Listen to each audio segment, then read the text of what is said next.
ఇంకో పక్కన పోలవరం ఆంధ్రప్రదేశ్ రాష్ట్రానికి ఒక జీవనాడి. నీళ్లు కావాలి. గోదావరిలో నీళ్లు సముద్రం లేకపోతున్నాయి.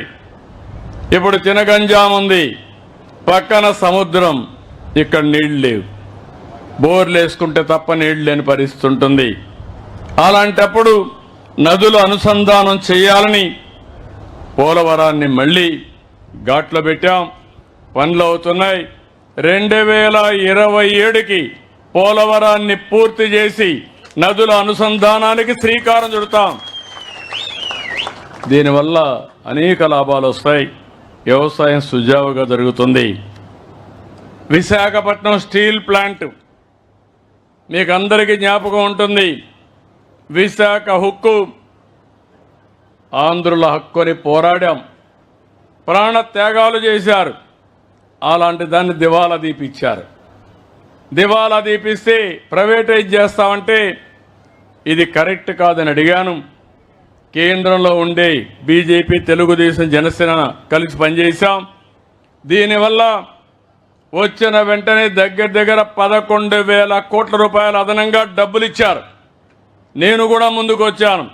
అవసరమైతే నా ప్రజల కోసం ప్రతి నెల 100 కోట్ల రూపాయల చొప్పున 2 సంవత్సరాలు కరెంటు ఛార్జీకి దాన్ని ఈక్విటీ కింద కన్వర్ట్ చేసుకొని నేను ఉచితంగా ఇస్తానని నేను ముందుకు వచ్చాను. నీళ్లు, కరెంటు ఉచితంగా ఇస్తున్నాను. ఇప్పుడు మీరు చూస్తే 10వ నెల విశాఖపట్నం స్టీల్ కూడా ఘాట్లో పడింది. అంటే పరిపాలన ఎప్పుడు కూడా సమర్థవంతంగా చేస్తే ఏదైనా దాన్ని బాగు చేసే అవకాశాలు వస్తాయి. విశాఖపట్నానికి రైల్వే జోన్ వచ్చింది.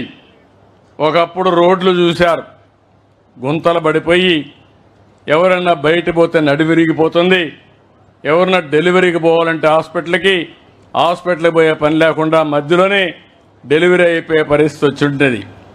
ఈరోజు నేను అడుగుతున్నా, మీ రోడ్లు బాగున్నాయా లేదా అని మిమ్మల్ని అడుగుతున్నా.